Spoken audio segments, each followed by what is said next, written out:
Episode 8.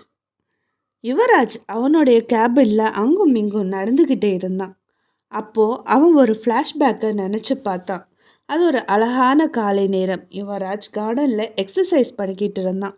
அப்போ பிரசாந்த் அவனோட friend Ravi Varma கூட பேசிக்கிட்டு இருந்ததை அவன் கேட்டான்.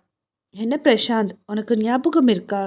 25 வருஷத்துக்கு முன்னாடி ஒரு பொண்ணை நீ கல்யாணம் பண்ணிக்கிட்டு ஏமாற்றிட்டு போயிட்டியே.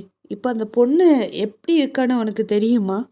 அவளுக்கு இப்போ 2 குழந்தைங்க இருக்கிறதா நான் கேள்விப்பட்டேன் அப்படின்னு ரவிவர்மா சொல்ல, யுவராஜ் என்ன இந்த ஆள் ஒருத்தவங்களை ஏமாத்திருக்கானா அப்படின்னு யோசிக்க ஆரம்பிக்க சிவாவோட குரல் கேட்டது. தன் நிலைக்கு வந்த யுவராஜ் திரும்பி பார்த்து, வா சிவா, என்ன விஷயம் அப்படின்னு கேட்க, இல்லை சார், பிரசாந்த் சார் போயிட்டார்னு சொல்ல தான் நான் இங்கே வந்தேன் அப்படின்னு தயக்கத்தோட சொன்னான்.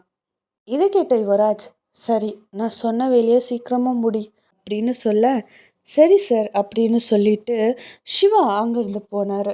மறுபுறம் ஆர்ஜுன் வேலையை ஆரம்பித்தார். கூடவே புதுசாக வந்த ஃபயாஸுக்கும் ஹெல்ப் பண்ணிக்கிட்டே அவரோட வேலையும் அழகாக ஜாலியாக பார்த்துக்கிட்டு இருந்தார்.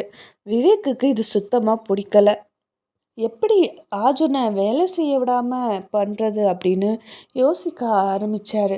அப்போ தான் விவேக்குக்கு ஒரு ஐடியா கிடச்சிது. உடனடியாக அங்கேருந்து கிளம்ப இதை பார்த்த கௌரி, இவர் என்ன வெளியில் போகிறாரு அப்படின்னு யோசித்தாங்க. ஆனால் அதெல்லாம் கண்டுக்காம தான் வேலையை பார்க்க ஆரம்பித்தாங்க கௌரி. அப்போ கௌரி ஆர்ஜுன் கிட்ட வந்து, டேய், விவேக்குக்கு என்ன ஆச்சு? அவர் வேலை பார்க்காம ஏதோ யோசிச்சுட்டு எழும்பி போகிறாரு அப்படின்னு கேட்டான். அதுக்கு விஜய், நாங்கள் என்ன அவன் பாடி கார்டா? அவன் எங்கே போகிறான் எங்கே வரான்னு தெரிஞ்சுக்கிட்டே இருக்கிறதுக்கு அர்ஜென்ட்டாக வந்திருக்குமா, அதான் ரெஸ்ட் ரூமுக்கு இப்படி ஓடுறான் அப்படின்னு சொல்லவும் கௌரி அமைதியாக சிரிச்சுக்கிட்டே அவன் காலில் ஓங்கி மிதிச்சாங்க. ஐயோ அம்மானு கத்துன விஜயை பார்த்து எல்லாரும் பயங்கரமாக சிரித்தாங்க. அப்போ ஃபயாஸ், ப்ரோ, நான் ரெஸ்ட் ரூம் போயிட்டு வரேன் அப்படின்னு சொல்ல, சரின்னு சொன்னான் ஆஜு. உடனே அவன் தனியாக போனான். அதுக்கப்புறமா இங்கே எல்லாரும் ரொம்பவே ஜாலியாக பேச ஆரம்பித்தாங்க.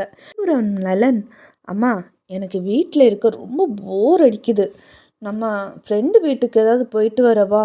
நான் விளையாடிக்கிட்டு வரேனே அப்படின்னு கேட்டான். இதை கேட்ட கல்பனா, சரி போ, ஆனால் 6 மணிக்கு முன்னாடி வீட்டுக்கு வரணும், சரியா அப்படின்னு கேட்க, அம்மா, உனக்கு உண்மையாகவே ரொம்ப நல்ல மனசுமா, அந்த ஆள் போலலாம் கிடையாது நீ அப்படின்னு சொல்ல கல்பனா சிரிச்சாங்க.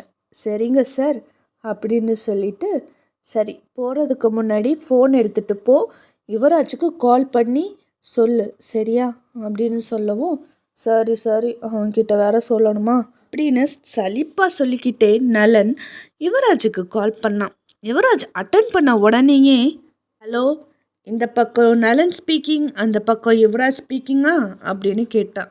அதுக்கு யுவராஜ், ஹே வாலு, என்னடா எனக்கு புதுசாக ஃபோனெல்லாம் பண்ணியிருக்க? என்ன தொல்லை பண்ணுறதுக்கு ஃபோன் பண்ணியா அப்படின்னு கேட்டான். இதை கேட்ட நலன், disturb is my important job you know அப்படின்னு சொல்ல யுவராஜ் சிரித்தான். அண்ணே, நான் என் ஃப்ரெண்டு வீட்டுக்கு விளையாட போகிறேன். நான் போகிறப்போ உங்களுக்கு லொக்கேஷனை வாட்ஸ்அப்பில் சென்ட் பண்ணுறேன். வீட்டுக்கு போகும்போது அப்படியே என்னையும் பிக்கப் பண்ணுவீங்களா அப்படின்னு கேட்க, இதை கேட்ட யுவராஜ், ஃப்ரெண்டு வீட்டுக்கு விளையாட போறியா? ஏண்டா வீட்லேயே விளையாட, உனக்கு தான் ட்வின் சிஸ்டர் இருக்காளே அப்படின்னு சொல்லவும் நலன், ஆலியாலாம் ஒரு ஆளாகுனா அவன் கூடலாம் நல்லா விளையாட முடியாது. நீ உன் பாட்டுக்கு ஆஃபீஸில் ரொம்ப ஜாலியாக இருக்க, நான் இங்கே போர் அடிச்சிட்டு இருக்கேன்னா. அவன் என்னென்ன கிச்சன் செட்டை வச்சு விளையாடுறான், அதெல்லாம் எனக்கு பிடிக்காது, உனக்கே தெரியும்ல, ப்ளீஸ்ண்ணா அப்படின்னு கேட்டான்.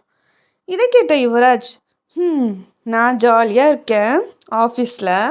ஆமாம், நான் ஜாலியாக தான் இருக்கேன். இங்கே பல வேலை பல டென்ஷனில் போயிட்டுருக்குது. நீ பெரிய ஆளாகி ஆஃபீஸுக்கு வரும்போது உனக்கு தெரியும் உங்கள் அண்ணன் எவ்வளோ கஷ்டப்பட்டு வேலை பார்க்குறான்னு அப்படின்னு யுவராஜ் சொல்ல, அண்ணே ப்ளீஸ்ண்ணே, உங்களோட புராணத்தை ஆரம்பிச்சிடாதீங்க, தயவு செஞ்சு என்னை விட்டுடுங்க, இந்த பாவி பிள்ளைய மறந்துடுங்க அப்படின்னு நலன் அழுகுற மாதிரி நடிக்க யுவராஜ் சிரிச்சுக்கிட்டே, சரி, எனக்கு மறக்காமல் லொக்கேஷன் அனுப்பிவிடு, நான் வீட்டுக்கு போகும்போது உன்னை கூட்டிகிட்டு போகிறேன் அப்புறம் சேட்டப் பண்ணாமல் ஒழுங்காக விளையாடணும் சரியா அப்படின்னு யுவராஜ் சொல்லவும், தேங்க்யூ ஸோ மச் அண்ணே, உங்கள் வேலை முடிஞ்சுது அப்படின்னு சொல்லி ஃபோனை கட் பண்ணான். இதை பார்த்த யுவராஜ், அட பாவி, பெர்மிஷன் கிடச்ச உடனே ஃபோனை கட் பண்ணுறான் பாரு, நல்ல வருவடா அப்படின்னு சொல்லிட்டு தண்ணியை மறந்து கொஞ்சம் சிரித்தான் யுவராஜ். மறுபுறம் ரெஸ்ட் ரூமுக்கு போயிட்டு வரும்போது அரவிந்த் அதுக்கப்புறம் அவனோட ஃப்ரெண்ட்ஸ் ஃபயாஸை சுற்றி போட்டாங்க. அவனுக்கு இங்கே என்ன நடக்குதுன்னு புரியாமல் ஏன் எல்லாரும் என்னை சுற்றி நிற்கிறாங்க அப்படிங்கிற சந்தேகத்தோட சுற்றி முற்றி பார்த்து அப்படியே நின்னான். அதே நேரம் ரெஸ்ட் ரூமுக்கு போனவன் இன்னும் வரலையே அப்படின்னு யோசித்த ஆஜுன் அவனை பார்த்துட்டு வரேன்னு சொல்லி அவனும் ஃபயாஸை தேடி வந்தான். அப்போ அரவிந்த் எதுவுமே பேசாமல் ஃபயாஸை அடிக்க கை ஒங்க ஆஜுன் கரெக்ட் டைமுக்கு வந்து அந்த அடியை தடுத்துட்டான். அதுக்கப்புறமா கோபமாக அரவிந்தை முறைச்சிக்கிட்டே, இதுவே உனக்கு கடைசியாக இருக்கட்டும் அப்படின்னு சொல்லிட்டு ஃபயாஸை கூட்டிகிட்டு அவன் கேபினுக்கு போனான். அதுக்கப்புறமா, இங்கே பாரு ஃபயாஸ், உன்னை அடிக்க கை ஒங்கினவனோட பேர் அரவிந்த். நீ நினைக்கிற அளவுக்கு அவன் நல்லவெல்லாம் கிடையாது. அவன் என்ன வேணாலும் பண்ணுவான். அவனுக்கு ஒரு விஷயம் வேணும் அப்படின்னா இந்த ஆஃபீஸ்லேயே ரொம்ப மோசமானவன் அவன். சொல்லப்போனால் இந்த ஆஃபீஸில் இருக்க ஒரு பெரிய சைக்கோவே அவன்தான். ஸோ நீ அவன்கிட்ட கொஞ்சம் கேர்ஃபுல்லாகவே இரு. அது மட்டும் இல்லாமல் அரவிந்த் ஒரு சைக்கோ.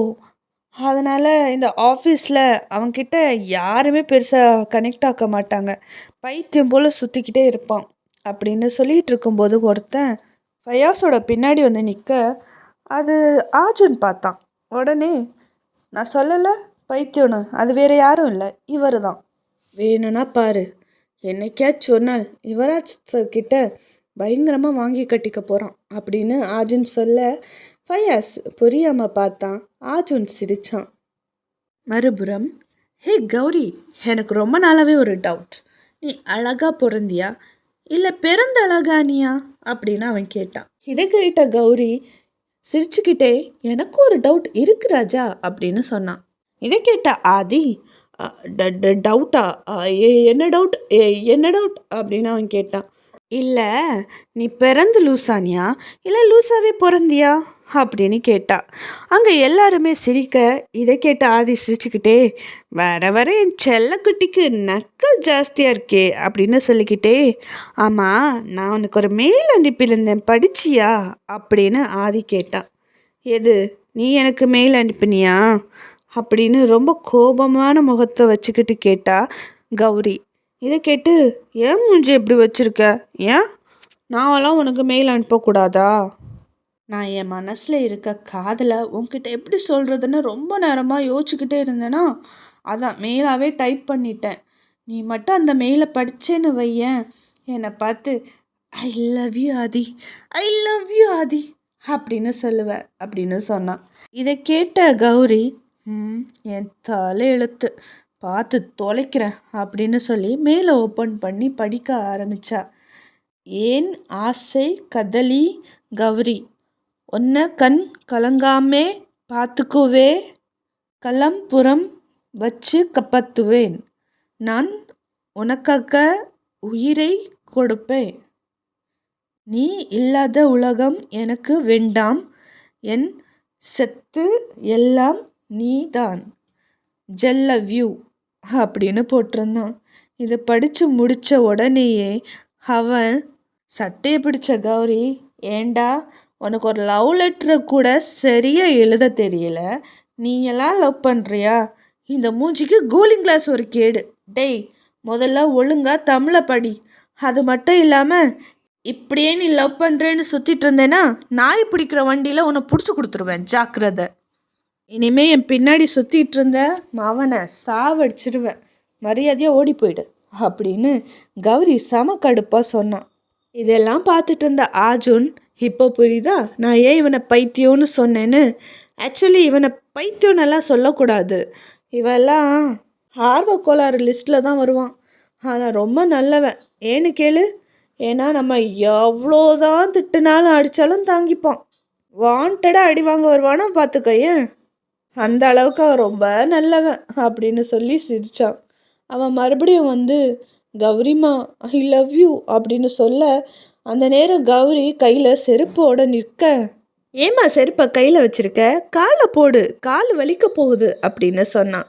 இதை கேட்ட கௌரி, செருப்பை காலில் போடுறதுக்குள்ள உன்னை 4 போடுறேன் பாரு, மரியாதை ஓடி போயிடு அப்படின்னு சொல்ல, சரி கூல், நம்ம கேன்டீனில் மீட் பண்ணலாம் சரியா அப்படின்னு சொல்லிட்டு போக, ஐயோ ஆண்டவா, இவன் திருந்தவே மாட்டானா அப்படின்னு சொல்லிக்கிட்டே தன் வேலையை பார்க்க ஆரம்பிச்சா கௌரி. இதெல்லாம் பார்த்துட்டு இருந்த ஆஜூன் சிரிச்சான்.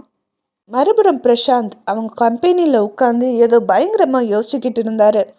அவருக்கு வேலை எதுவுமே ஓடலை. அவர் மனசுக்குள்ள, நான் இந்த கம்பெனியை 30 வருஷமாக நடத்திட்டுருக்கேன், ஆனாலும் டாப் 6 தான் இருக்குது.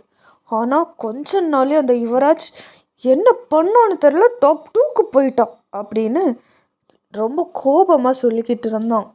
அவன் டாப் 2ல் இருக்கனால தானே இவ்வளவு ஆடுறான், அவனோட கம்பெனி எப்படியாவது அழிக்கணும் அப்படின்னு சொல்லிக்கிட்டே பயங்கரமாக யோசிச்சுக்கிட்டு இருந்தார். அந்த நேரத்தில் ரவிவர்மா அப்புறம் விஷ்ணுவர்தன் 2 பேரும் சேர்ந்து வந்தாங்க. மச்சான், என்ன பயங்கரமாக யோசிச்சுட்ருக்க அப்படின்னு கேட்டாங்க. அவங்கள பார்த்த உடனே செம சந்தோஷமாகி, டேய் எப்படிடா இருக்க, வாங்க வாங்க அப்படின்னு கூப்பிட்டு உட்கார வச்சாரு பிரசாந்த். அதற்கப்புறமா ஒன்றா எல்லாரும் அப்படியே உட்காந்து பேச ஆரம்பித்தாங்க. ஒன்றும் இல்லை மச்சான், நான் யோசிச்சுட்ருக்கிறது, நான் இவ்வளோ வருஷமாக நடத்தியும் டாப் 6ல் இருக்கேன். ஆனால் எனக்கு அப்புறமா வந்த அந்த யுவராஜ் டாப் 2க்கு வந்துட்டான்.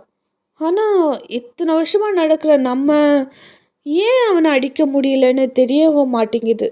அதான் யோசிச்சுக்கிட்டு இருந்தேன் அப்படின்னு சொன்னார்.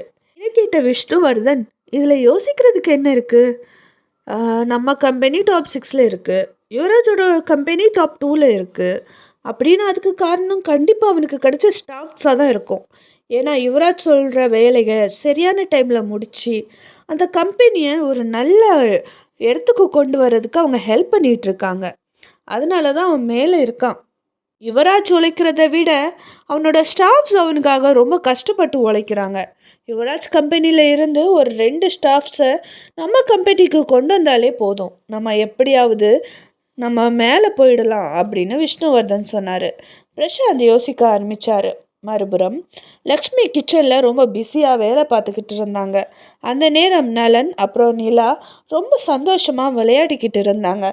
அப்போ நிலா லக்ஷ்மி கிட்ட வந்து, அம்மா வீட்டிலேருந்து விளையாடுறதுக்கு ரொம்ப போர் அடிக்குதுமா, எங்களை அந்த ரோடை மட்டும் க்ராஸ் பண்ணி விடுங்களேன், நான் பார்க்கில் போய் விளையாடிட்டு வரோம்மா அப்படின்னு சொன்னான்.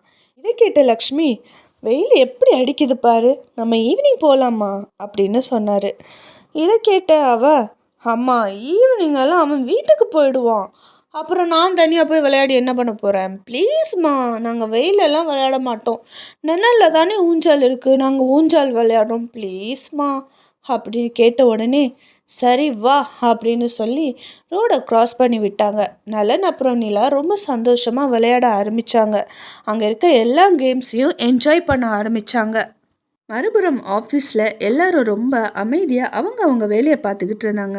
இப்போ திடீர்னு ஒருத்தன் கௌரி கிட்ட பேச ஆரம்பித்தான். அவளும் சிரித்து சிரித்து பேச ஆரம்பித்ததை பார்த்த விஜய், என்னடா மச்சான், இவன் ஆளை அவன் கரெக்ட் பண்ணிகிட்ருக்கான் அப்படின்னு கேட்டான். உறவு மலரும்.